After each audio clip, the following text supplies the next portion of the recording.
એક હતું ગામ. ગામમાં એક સુતારણ રહે, એનું નામ ગંગા. પાડોશમાં એક લુહારણ રહે, એનું નામ મંછા. ગંગા ઘણી ગરીબ, એનો ધણી આખો દિવસ મજૂરી કરે ત્યારે માંડ 2 માણસનું પેટ ભરાય. જ્યારે મંછા ખાધે પીધે સુખી, પણ જીવની ભારે ટૂંકી. કોઈને કંઈ જટ દઈને દે નહીં, અને દે તો એવા દેખાવ કરે જાણે ખજાનો દઈ દીધો હોય. ગંગા ગરીબ ગણી, પણ દિલની ભાવ દરિયાવ. પોતે ભૂખી રહે પણ આંગણે આવેલા અભ્યાગત પાછો ન જાય.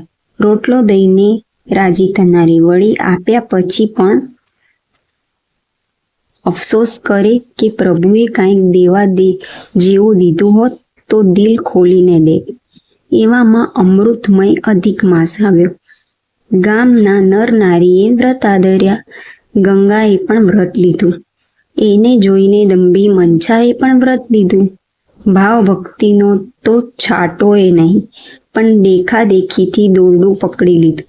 સવારના પહોરમાં બની ઠનીને સૌને સાથે નદીએ નાહવા જાય. નદીમાં એકાદ ડૂબકી મારે. પ્રભુનું નામ લેવાના બદલે ટાળ ચડી ગઈ હોય એમ સિસકારા બોલાવે. પગ ભીંજાય ન ભીંજાય ત્યાં તો ફટ દેતીક નીકળી જાય. પછી સૌ વાર્તા સાંભળવા બેસે. ગોરબાના કપાળે ચાદલો કરે, પોથીને કંકુ ચોખા ચોડે. સૌ સાથે મુઠ્ઠી મુઠ્ઠી ઘઉં લાવ્યા હોય એની ગોરબા પાસે ઢગલી કરે. જ્યારે મંછા શેર ઘઉં લઈને આવે. એમાં ઘઉં તો પાસેર જ હોય, પોણો શેર તો કાકરા હોય, પણ એનો ઢગલો સૌથી મોટો દેખાય. કથા સાંભળવાના બદલે એ પોતાનો ઢગલો જોતી જાય અને ફૂલાઈને ખોખારા ખાતી જાય. એમ કરતાં અમૃત માસ પૂર્ણ થવા આવ્યો. છેલ્લા દિવસે ગંગાએ કોઠીમાંથી હતા એટલા બધાએ ઘઉં કાઢી લીધા. માંડ શેર જેટલા ઘઉં થયા. ગંગા જીવ બાળવા લાગી કે અરે રે, મારા ભાગ્ય કેવા બમરડા છે. આજ કોઠી ભરેલી હોત તો ગોરબાને 5 મણ ઘઉં દેત. આવો અમૃતમાસ ફરી ક્યારે આવે? આ બાજુ મંછાએ જોખીને શેર ઘઉં લીધા અને અંદર ભેળવ્યા 5 શેર કાકરા. પછી મલપતી ગઈ નદીએ.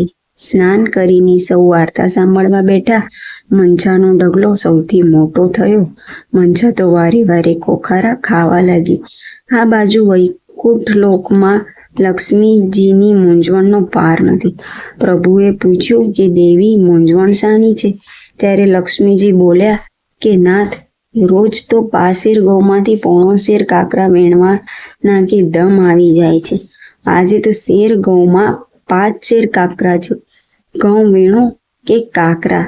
આ સાંભળીને પ્રભુ હસતા હસતા બોલ્યા કે હશે જેનો જેવો ભાવ એવા તમે થાવ. આ બાજુ ગંગા અને મંછા ઘેર આવ્યા. ગંગાએ ઘેર જઈને જોયું તો આખી કોઠી ઘઉંની ભરેલી. ગંગાના આનંદનો પાર ન રહ્યો. એ તો દોડતી દોડતી ગઈ ગોરબા પાસે. જઈને કહ્યું કે પ્રભુએ કૃપા કરી છે, મારા ઘેર પધારો, મારે અન્નદાન કરવું છે. ગોરબા ગંગાને ઘેર આવ્યા. ગંગા સુપડે ઘઉં આપવા લાગી, પણ કોઠી ખાલી ન થાય. 5ના બદલે 15 મણ ઘઉં દીધા, પણ તોય કોઠી તો ભરેલી ને ભરેલી. ગંગા સમજી ગઈ કે પૂર્ણ પુરુષોત્તમ પ્રભુએ દયા કરી છે. વાયુ વેગે વાત ગામમાં ફેલાઈ ગઈ. લોકો જોવા ટોળે વળ્યા. ગંગાએ ગામના તમામ બ્રાહ્મણોને સુપડા ભરીને ઘઉં દીધા, પણ કોઠી છલકાતી જ રહી. આ વાત મંછાએ સાંભળી. એને થયું કે વ્રત તો મેં કર્યું છે, પણ ફળ મળવું જોઈએ. જઈને જોયું તો કોઠી તો આખી કોઠી કાકરાથી ભરેલી. ગંગાને કોઠીમાંથી કદી ઘઉં ખાલી ન થાય અને મંછાની કોઠીમાંથી કદી કાકરા ન ખૂટ્યા. હે પૂર્ણ પુરુષોત્તમ પ્રભુ, જેવા તમે ગંગાને ફળ્યા એવા વ્રત કરનાર સૌને ફળજો.